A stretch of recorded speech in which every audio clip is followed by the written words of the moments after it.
The Go for Growth Show. Powered by Beepo. Hi everyone, welcome to this week's episode of the Go for Growth Show. My name's Mark Engelmann and I'll be your host for today. On today's show, we're very lucky to have Kurt Sanders with us, and he's the big boss at a business based in Brisbane, Australia, called the Content Division. So welcome to you, Kurt. Thanks very much for having me, and congrats on the new show. Thank you. It's a very exciting thing that we're doing here. So Kurt, let's just crack on. Tell us a little bit about the Content Division and what you guys are doing. Yeah, sure. So the Content Division's been sort of in play since about November last year, and we're digital marketing content strategists. We basically niche down into three parts: strategy, content creation, and execution of that strategy, which can involve all different sorts of things. So we actually started with a much broader set of products that we thought we would be using. But as every good audience does, they tell you exactly what they need from you, and it's up to you to change to make sure you're servicing those. So yeah, strategy and execution has been a massive part of our business and our growth early on. So that's been great. And we work with B2B clients mostly. There's a bit of B2C in our client base as well, business to business and business to consumer. But where our strengths lie in B2B, I think. So yeah, it's been a fantastic start. We've absolutely hit the ground sprinting, which is great. Yeah, great. And I think, that whole digital marketing space is it's the way of the future, right? Everyone's talking about it. There's a massive buzz on. There's really no going back for businesses that want to grow, right? Oh, absolutely correct. Absolutely correct. I guess the big thing though for businesses saying, I need to go digital, or I know I need to go digital, is to make sure you don't go digital without a strategy, without actually planning it out. So one of the biggest issues we're finding with our clients is, and an interesting point is that the smaller businesses are having the exact same problem as the bigger ones, which is a really interesting insight for us. But that the lack of strategy and the jump to tactics for businesses has been a massive learning curve for a lot of them, and it's a tough one because they see businesses flourishing on Facebook or on Instagram, and they dive in and they expect to have the same results, but they haven't actually taken the 4 to 5 to 6 weeks to really break down who the hell they're talking to, what it is they're going to actually say to them, and how to do it in a non-disruptive way, to how to be a part of their day. Because let's face it, digital display ads. Yeah. Why would you try and interrupt their days? So yeah, that's been a massive challenge for our clients. So digital, no doubt, it's no going back. Yeah, great. And so one thing that always fascinates me about talking to business owners is really trying to understand what they did before they started their business and why they got into how they came up with the idea, why they decided to sort of take the leap into business. Can you tell me a little bit about your journey and why you decided to start the Content Division? Yeah, sure. So the simple answer is that I was sick of doing it for other people. Like most business owners, I suppose.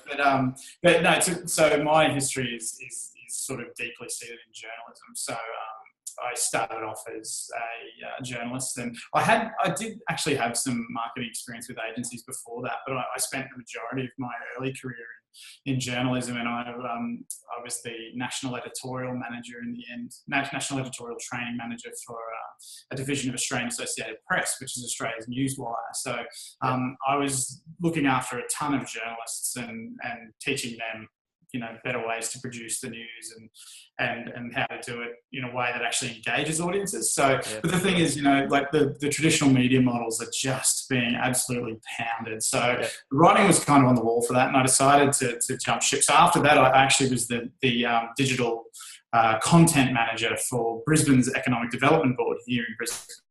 Marketing. So I got to look after some pretty massive audiences there and had some really great successes with my team there as well.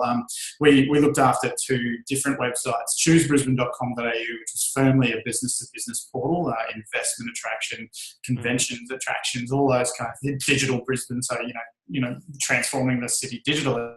On the converse side of that was Visit Brisbane, which is our tourism portal. So both of those during my tenure there, I had a fantastic team, and I think we've discussed this before. A fantastic team of millennials, Yes, who just brought those products ahead in leaps and bounds. And to give you like one stat, in the time I was there, we managed to bring the Visit Brisbane portal, and particularly one of my staff members there who's completely committed to it, or two of my staff members there were completely committed to it, from really an also-ran website to something that was a huge lead generator. Like, I'm talking, if we're talking purely in page views, because it did run like a meetup website. So talking in page views, we took it from like, I think it was 170,000 article views or something in a year. We took it to close to 2 to 3 million article views. wow. And total visitation to 13 million in a year. Wow. But the more impressive stat was that we brought the leads generated up to, it was insane. Like, I think we converts were awesome. That was so good, but it was because we focused on really engaging content. So that's what I was doing before that, and then I decided, you know what, I can take this knowledge that I have in building audiences and generating leads, and I can turn it into my own thing. And that's how the content division was born. Yeah, great. And I think so often, right, you see on the internet and social media and in EDMs. Businesses' attempts at doing digital marketing well, but they seem to forget a whole section of sort of, warming up the lead before they go in with the big ask, which might be, a webinar or a free business consultation or something, and they kind of just or selling. Or selling. Yeah, that's right. And not really, like you said, not really understanding the audience. Can you tell me a little bit about sort of that whole process, and like how do you view that? And yeah, sure. So it kind of actually goes down to the kind of businesses we work with as well. So those kind of businesses cannot be purely transactional businesses. We just don't work with them because I just don't see value in a short-term sale for a sale's sake without sort of creating a customer that you could have again and again and again. So the idea with content marketing and with any marketing really should be to provide inspiration, a trigger, some fantastic information for them, and answer every question they have before they actually decide that they want to buy something off you, because that person becomes a fan of you, or for far more invested in what you do. So that's the kind of businesses we want to work with as well, and we do work with those businesses. They're absolutely focused on creating relationships and network. It's digital marketing should be word of mouth on steroids. That's what it should be. So totally. Yeah, so that's kind of how we view it. Yeah, great. So moving on to talk a little bit more about your business, the content division. Tell me a little bit about sort of, how the first year of business or 6 months, and, what's your strategy been to date in terms of customer acquisition and, exposure and brand awareness, I guess, as well. Yeah, sure. So the very first strategy that we knew we had to put in place was activating the network that we had. Yep. Working for Brisbane Marketing gave us an incredible network. So I have a business partner as well, and we both worked there. And working for them was great because it really did activate a network for us. So the second part then for us as content marketers is to build an audience, is to start doing that. So you use that network, you activate it, and you build that audience. So that is absolutely where we've got nearly all of our early business, as well as the inbound side of things, but it is all a combination. So and that has truly been our strategy early on. It's been to feature the stories of the people we know, like tap into their knowledge, amplify that knowledge. And so to do that, we actually started a podcast called the Telltale Podcast, and it's purely about storytelling. It's about how brands use story to engage, mostly at that top funnel, at that moment of inspiration, right up the top. And it has absolutely done that for us. It's been an extremely strong tool for us to do that.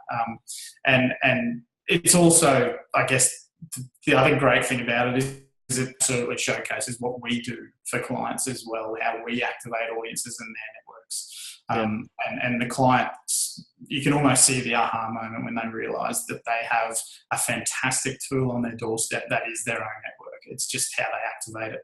Yeah, no, totally. And I know that you've said in the past that content marketing's been around for hundreds of years, and I totally agree with, you know, the point you just made around activating your network, right? Your network is not only the people that you physically interact with every day and the people beyond those people, but it's the people you digitally interact with as well, which is where sort of social media comes into play.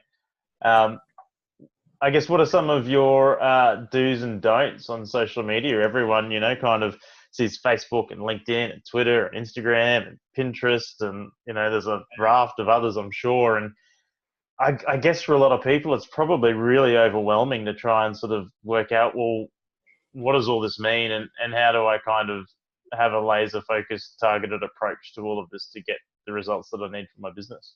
Yeah, I think the fact that you just listed all of them probably paints the biggest picture and the biggest problem that everyone has. Yeah. And that is, you know, you start a business, you get out of business, and you see someone else is doing something on social or in digital, and you go, oh, I need that. So you go and you start a Facebook, you start a Twitter, you start Instagram, you start a Snapchat, you start all these things, and then you're like, all right, who's going to run this stuff? And no one is, and that's when they die a painful death. So yeah, my number one tip is always strategy before tactics, because once you get into a strategic mindset, you automatically say, my audience is in platforms X, Y, and Z. All right, can I break that down even further? My most valuable audience is on platform X. All right, I'm going to do that. I'm going to start there. Okay, what do I do on that? All right, then what does my audience want to know about? How can I help them? How can I add value? Figuring out their questions and answering them, or entertaining them on those platforms. But making sure you just don't spread yourself thin. Like, go to where your audience should be. For most brands, small ones, it's one spot. It really is one spot. Start there, work on that niche. If you can nail that niche, feel free to move on to another niche, but don't spread yourself thin, and just strategically write down who your audience is. Build personas around who they are. You know, most brands have one or two, really. So you can see how it builds a strategic plan for someone that's going to use social or digital. You know, it's not for everyone. It really isn't.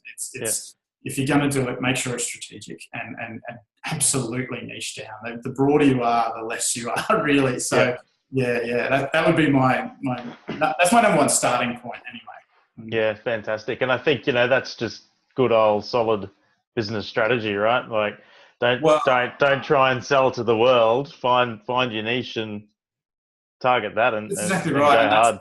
As you said earlier, that's been going on for a long time. Like, that's not new. Digital marketing and content marketing isn't new. It's a done thing. It just happens to be being done in a different way now. So yes. Great. And so, what's the future plans for the content division, Kurt? You've been in business for about sort of 6 months now, and things are going really, really well for you, which is always good to hear in those early sort of days of new business startup. What's sort of the next year going to look like for the content division? Yeah, sure. I can say the first 6-7 months have been a mental roller coaster, but I don't want to hop off there. I mean, it's awesome, and it's not one of those like little not like a dream world roller coaster. It's like one of those massive behemoths in the States that have those awesome names like Main Street or something like that. That's the roller coaster we're on. But as I said, I wouldn't hop off it for the world now. From here on, we've obviously niching down our audiences further, and we're niching down our products further. We know, and our processes, our workflow processes. Yeah. So getting those things right, it's actually quite handy, because it helps you plan exactly how building awareness, building a funnel, building an acquisition, and building an audience, it actually paints that picture for you. So if I was to say what's the plan next, we'll keep doing our podcast. Our blog has been a great source as well. And those are the two things we're doing. We're not doing anything more because, as I said, you spread yourself too thin. Yeah. We'll keep that going. And then the next step for us will absolutely be live events. Absolutely. Yeah, cool. events, the power that a live event holds for audiences, for you, for other people, like, taking the fact that you might use that thing for lead gen out of the equation, the value it adds for other people is something that builds authority for yourself. So that'll absolutely be part of our future in the very near future. And we're going to keep practicing what we preach in distributing helpful, audience-focused content. And our why from the start of all this was, let's make marketing better. Let's stop disrupting people, and let's make it a better thing for consumers who are just sick to death of having a pop-up ad. Yeah. If I was to nail it down, definitely live events will be the next focus for us. Yeah, awesome. And I think I think that's a great step forward for a business like yours, where you're dealing with a market that, very, very generally speaking, is probably not very well educated in the digital space and doesn't have access to the tools that they need to be successful in that space. So I think having live events and learning events and education sort of type events and workshops, just totally makes sense. And sorry to interrupt. It actually niches down the kind of client as well, which I love. Like we know our clients. We don't deal with transactional people. People that come to us and say, I just want to sell 10 things tomorrow. Like, to me, that doesn't make any sense. Unless you're an established business that has that capacity. But generally they're not. They've been around, but they're not doing any marketing. So that's one thing. And I guess the next thing is we want to work with really good people, just great people, rather than, and transactional and dodgy people can go. I don't want to paint a picture of them too much, but those kind of things. And then thirdly is we just want to work with people who have a really great vision for their company as well, because if they have a great vision, generally they understand that you need to build an audience as opposed to just having someone buy from you and forget about you. That's definitely where this whole business journey has taken us down to an extremely niche path, which has been handy, and we're gonna continue to execute in that way. Yeah, awesome. So we're nearing the end of the show for today, Kurt. I've just got two more questions for you. The first one is, do you have any growth tips for anyone out there that's looking to build their business, grow it, push it forward? You can define the word growth however you want to, based on your journey and your vision as a business owner. Yeah, I guess I don't want to say I'm an expert in growth per se, but I mean, talking from a content level, because that is my expertise. And the growth that I've managed to pull out of that is that just if we niche down, find an audience, and just stick with that, and find a really engaging way to talk to that audience. That will be our pillar for growth, I think, for at least another 2 or 3 years, definitely. So that would be my tip: create really, really valuable and helpful content for an audience of one, if you have to. Niche it right down. That'll absolutely be my number one growth tip. Yeah, great. And my last question for you, Kurt, is: have you come across any great pieces of tech or any software applications or any services lately that you're using in the content division that have been really useful? Yeah, sure. So we use quite a lot of software as a service from all different kinds of things. We use PandaDoc to create proposals. All different types of things. But I guess the ones that are adding a ton of value is Zapier. I don't know if you use Zapier at all, but it's just an automation tool, right? And it links together so many things and takes away potentially a quarter of a person's job. So that's really great for a small business anyway. So Zapier is really fantastic if you have it. If the audience hasn't played with that, they should definitely jump in. One really great one for us is rev.com, which is just a really easy service to use. It's just a transcribing service. Yeah, we use that. Oh, well, I love it. It's a simple thing, really. It's I don't know if it's a massive tip, but if you've done a live event, or you've spoken on something like this, and you just want to transcribe, it's super fast, it's super cheap, and you've automatically got a blog post to go along with your video, to go along with your audio, and it's a killer. It's great. Yeah, we use Rev, and for $1 a minute of audio, like, you can't go wrong. So absolutely. Absolutely. And our CRM. I'd just like to throw that in. I don't care what you use.